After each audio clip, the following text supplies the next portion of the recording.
What if the same eating style that helps one person feel lighter, calmer, and more in control makes another person feel tired, irritable, and completely obsessed with food? That is the strange thing about OMAD. One meal a day. For some people, it feels like a shortcut. For others, it feels like a struggle. And the surprising part is that the difference is not always discipline, and it is not always motivation. A lot of the time, it comes down to how well the eating pattern fits the person using it. That is why OMAD can look amazing from the outside, but feel totally different in real life. One person says, "This is the easiest eating plan I have ever tried." Another person says, "I thought I could handle it, but now I am thinking about food all day." Same idea, same rule, completely different result. So, what is actually going on here? Why does OMAD seem to work for some people and fail for others? The answer is a lot more interesting than people think, because OMAD is not really magic, and it is not automatically a mistake either. It is a tool, and like any tool, it only works well when it matches the job. For some people, OMAD works because it brings structure. It removes a lot of the small decisions that happen around food all day long. No constant snacking, no random grazing, no thinking about breakfast, lunch, and every little craving in between. Just one eating window, one meal, one plan. And for a certain type of person, that simplicity feels like freedom. It feels easier to stay organized. It feels easier to stay consistent. It feels easier to stop overthinking food. That is one reason OMAD can be attractive. It seems to make life cleaner. And for some people, that is enough to create results. But there is another side to this story, because when OMAD does not fit a person well, that same structure can start feeling like pressure. Instead of feeling simple, it starts feeling restrictive. Instead of feeling calm, it starts feeling like a long wait. Instead of reducing stress, it adds stress. And this is where a lot of people get confused. They think they are failing OMAD because they are not disciplined enough. But sometimes the plan itself is too extreme for the way their body works. That is a very important difference. Hunger is not just a feeling, it is a signal. And when that signal gets too strong, people do not usually become more focused and peaceful. They become distracted. They become irritable. They start thinking about food more, not less. That is why OMAD can work so well for one person and backfire for another. One person may go long stretches without food and feel totally fine. Another person may go too long and suddenly feel shaky, moody, tired, or unable to concentrate. At that point, the diet is no longer helping them feel in control. It is making them feel like they are fighting their own body all day. And once that happens, the pattern becomes hard to maintain. This is also why a lot of people start OMAD with excitement, then hit a wall later. At first, the simplicity feels powerful, the meal feels special, the day feels organized, the routine feels tight. But then, real life shows up. Work gets busy, sleep gets bad, stress gets high, plans change, energy drops, and suddenly the one-meal strategy that sounded so clean starts to feel harder to hold on to. Because the truth is, eating patterns do not live in a perfect lab. They live in real life, and real life is messy. If your schedule is unpredictable, if your days are stressful, if you are constantly moving, or if you naturally get hungry often, OMAD may not feel like a helpful system. It may feel like a constant battle. That is when people begin to notice the cracks. They might be fine for a while, then become overly hungry in the evening. They might eat one big meal and still not feel satisfied. They might start craving more food than usual. They might feel tired earlier in the day. They might get short-tempered for reasons they do not fully understand. And then they blame themselves. But sometimes the issue is not character, it is fit. A plan can be popular and still be wrong for a specific person. A plan can sound impressive and still be difficult to live with. A plan can work beautifully in one body and fall apart in another. That is the real reason OMAD creates such divided opinions. For the people it suits, it looks simple and effective. For the people it does not suit, it feels intense and draining. And the difference is usually hidden in daily life. How hungry does the person normally get? How stressful is their routine? How predictable is their schedule? How well can they get enough food in one sitting? How does their body respond after long gaps without eating?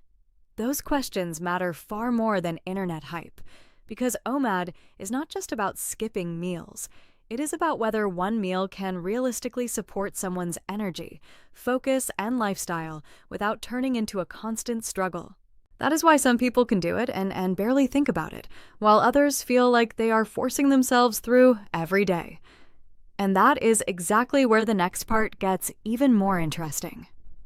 Because OMAD does not only affect hunger, it can also change how people think about food, how they behave around food, and how sustainable the whole pattern really is over time. And that is where a lot of people start to discover whether OMAD is actually helping them or slowly wearing them down. In batch 2, the real answer becomes clearer. Not just who OMAD works for, but why it works for them. Not just who it fails for, but what the warning signs actually look like. And most importantly, how to tell whether an eating pattern is truly supporting you or just making you push through discomfort and call it discipline. So now the real question becomes clearer. How do you actually tell if OMAD is working for you or quietly working against you? Because this is where most people get it wrong. They assume that if they can push through the discomfort, then the plan must be working. But pushing through something is not the same as benefiting from it. And with OMAD, the difference shows up in very specific ways. When OMAD is working well for someone, it usually feels stable. Their energy is fairly steady throughout the day. They are not constantly distracted by thoughts of food. They can go about their routine without feeling like they are counting down the hours to their next meal. When they finally eat, they feel satisfied, not out of control. And after eating, they feel normal. Not overly stuffed, not uncomfortable, not drained, just normal. That is an important signal, because when something fits, it tends to feel manageable, not extreme. But when OMAD is not working well, the experience looks very different. The day starts to revolve around food, even though the goal was to simplify it. Instead of thinking about food less, the person starts thinking about it more. They might find themselves watching the clock, waiting for the eating window. They might feel a drop in focus during the day. They might feel more irritable than usual, especially when they are hungry.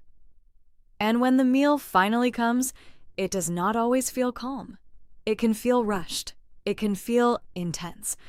Sometimes it even feels like pressure to eat enough before the window closes. That is not simplicity anymore. That is tension. And over time, that tension builds. This is also where another subtle shift can happen. Food starts to feel less like nourishment and more like an event. The one meal becomes the highlight of the day, not just because it is enjoyable, but because it is the only chance to eat. And when that happens, balance can get lost. Instead of listening to hunger and fullness, the person starts thinking in terms of rules and limits. And when eating becomes rule-driven instead of signal-driven, it becomes harder to maintain in a relaxed way. That is why some people feel completely fine on OMAD at the beginning, but struggle later. It is not always immediate. Sometimes it takes days or weeks before the cracks show. At first, the structure feels exciting. Then it feels normal. Then it starts to feel heavy. And that is usually the turning point. Because sustainability is not about what you can do for a short period of time. It is about what you can repeat without constant friction. And this is where one of the biggest myths about OMAD needs to be cleared up. The idea that harder always means better. A lot of people believe that if something feels difficult, it must be effective. But in reality, the most effective approach is usually the one that creates the least resistance over time. Something you can follow without constantly negotiating with yourself. Something that fits into your life without needing perfect conditions every day. And that is the real filter you should use when thinking about OMAD. Not, can I survive this? But can I live like this? Because those are two very different things. Now, there is also another important layer to this. OMAD does not exist in isolation. It interacts with your sleep, your stress, your activity level, and your daily routine. If your sleep is poor, going long hours without food can feel even harder. If your stress is high, your hunger signals may feel stronger and more unpredictable.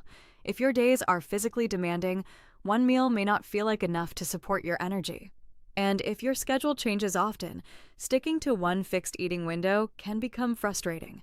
All of these factors influence whether OMAD feels smooth or strained, which is why copying someone else's routine rarely works perfectly. What works for one person is built around their life, not yours. That is why you see such different stories online. One person says OMAD changed everything for them. Another person says it made everything worse. Both can be true, because they are starting from different places and living different realities. And this is the part that often gets ignored in viral health advice. Context. Without context, any method can look like a miracle. But once you add real-life variables, the picture becomes more honest.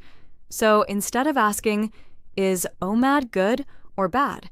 A better question is, what happens when someone like me tries this? That question leads to better decisions, because it brings the focus back to fit. Now, there are also some clear warning signs that OMAD may not be the right approach for you. If you find yourself constantly low on energy during the day, if you feel unusually irritable or distracted, if you are thinking about food more than before, if your meals feel rushed, chaotic, or overly large just to compensate, if your routine feels harder to manage, not easier, those are signals worth paying attention to. They do not mean something is wrong with you. They may simply mean the structure does not match your needs. On the other hand, if OMAD feels calm, simple, and easy to follow, if you are not constantly battling hunger, if your energy feels steady, if your routine feels more organized, not more stressful, then it may be a better fit for you. And that is really the takeaway.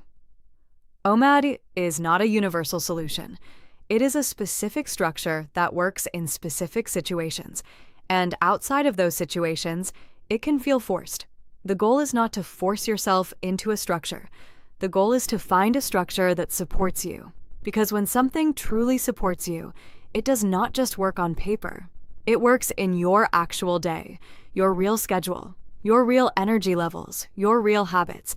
And that is what makes the difference between something that lasts and something that fades. So if you have ever looked at OMAD and wondered whether it is worth trying, or why it felt easy for someone else but difficult for you, now you have a clearer answer. It is not about chasing what looks impressive. It is about choosing what actually fits, because in the end, the most effective approach is not the one that looks extreme. It is the one that quietly works in the background of your life without constant effort. That is what real sustainability looks like. And that is what most people are actually searching for, even if they do not realize it yet. Thanks for watching True Health Tales.